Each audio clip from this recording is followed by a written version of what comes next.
राधे कृष्ण। आज के वीडियो में आप पौष मास के शुक्ल पक्ष में आने वाली पुत्रदा एकादशी की व्रत कथा सुनेंगे। महाराज युधिष्ठिर ने पूछा कि हे भगवान, आपने सफला एकादशी का माहात्म्य बताकर बड़ी कृपा की। अब कृपा करके यह बतलाइए कि पौष शुक्ल एकादशी का नाम क्या है, उसकी विधि क्या है और उसमें कौन से देवता का पूजन किया जाता है।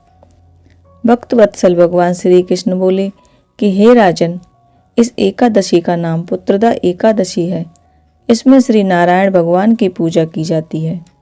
इस चर और अचर संसार में पुत्रदा एकादशी के व्रत के समान दूसरा कोई व्रत नहीं है। इसके पुण्य से मनुष्य तपस्वी, विद्वान और लक्ष्मीवान होता है। इसकी मैं एक कथा कहता हूँ, तुम ध्यान पूर्वक सुनो। भद्रावती नामक नगरी में सुकेतुमान नाम का एक राजा राज्य करता था। उसके कोई पुत्र नहीं था। उसकी स्त्री का नाम शैब्या था। वह निपुती होने के कारण सदैव चिंतित रहा करती थी। राजा के पितर भी रो रो कर पिंड लिया करते और सोचा करते थे कि इसके बाद हमको कौन पिंडदान करेगा। राजा को भाई, बांधव, धन, घोड़े, हाथी, राज्य और मंत्री, इन सब में से किसी से भी संतोष नहीं होता था। वह सदैव यही विचार करता था कि मेरे मरने के बाद मुझको कौन पिंडदान करेगा। बिना पुत्र के पितरों और देवताओं का ऋण मैं कैसे चुका सकूंगा। जिस घर में पुत्र ना हो उस घर में सदैव अंधेरा ही रहता है। इसलिए पुत्र उत्पत्ति के लिए प्रयत्न करना चाहिए। जिस मनुष्य ने पुत्र का मुख देखा है वह धन्य है। उसको इस लोक में यश और परलोक में शांति मिलती है, अर्थात उसके दोनों लोक सुधर जाते हैं। पूर्व जन्म के कर्म से ही इस जन्म में पुत्र, धन आदि प्राप्त होते हैं। राजा इसी प्रकार दिन रात चिंता में लगा रहता था।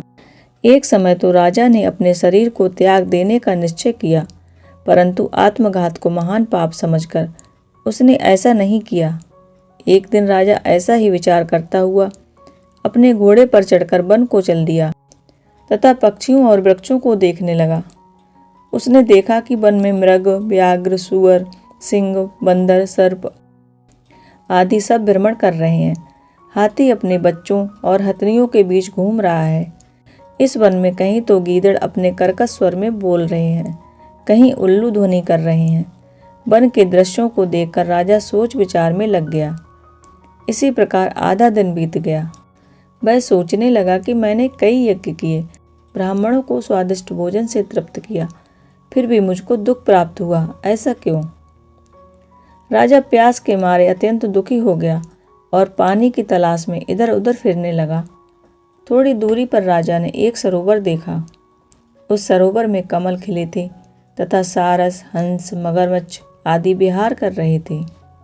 उस सरोवर के चारों तरफ मुनियों के आश्रम बने हुए थे। उसी समय राजा के दाहिने अंग फड़कने लगे। राजा शुभ शकुन समझकर घोड़े से उतरकर मुनियों को दंडवत प्रणाम करके बैठ गया। राजा को देखकर मुनियों ने कहा कि हे राजन, हम तुमसे अत्यंत प्रसन्न हैं। तुम्हारी क्या इच्छा है सो कहो। राजा ने पूछा, महाराज आप कौन हैं और किस लिए यहाँ आए हैं, कृपया करके बताइए। मुनि कहने लगे कि हे राजन, आज संतान देने वाली पुत्रदा एकादशी है। हम लोग विश्वदेव हैं और इस सरोवर में स्नान करने के लिए आए हैं। यह सुनकर राजा कहने लगा कि महाराज, मेरे भी कोई संतान नहीं है। यदि आप मुझ पर प्रसन्न हैं तो मुझे एक पुत्र का वरदान दीजिए। मुनि बोले, हे राजन, आज पुत्रदा एकादशी है, आप अवश्य इसका व्रत करें। भगवान की कृपा से आपके घर अवश्य पुत्र पैदा होगा। मुनि के वचनों को सुनकर राजा ने उसी दिन एकादशी का व्रत किया और द्वादशी को उसका पारण किया। इसके पश्चात मुनियों को प्रणाम करके महल में वापस आ गया। कुछ समय बीतने के बाद रानी ने गर्भ धारण किया और 9 महीने के बाद उनके एक सुंदर पुत्र का जन्म हुआ। वह राजकुमार अत्यंत शूरवीर, यशस्वी और प्रजापालक हुआ। श्री कृष्ण बोले, हे राजन, पुत्र की प्राप्ति के लिए पुत्रदा एकादशी का व्रत करना चाहिए। जो मनुष्य इस महात्म्य को पढ़ता और सुनता है उसे अंत में स्वर्ग की प्राप्ति होती है। भगवान श्री कृष्ण की कृपा आप सभी पर बनी रहे। इसी कामना के साथ आज का वीडियो यहीं पर समाप्त करती हूँ। राधे कृष्ण।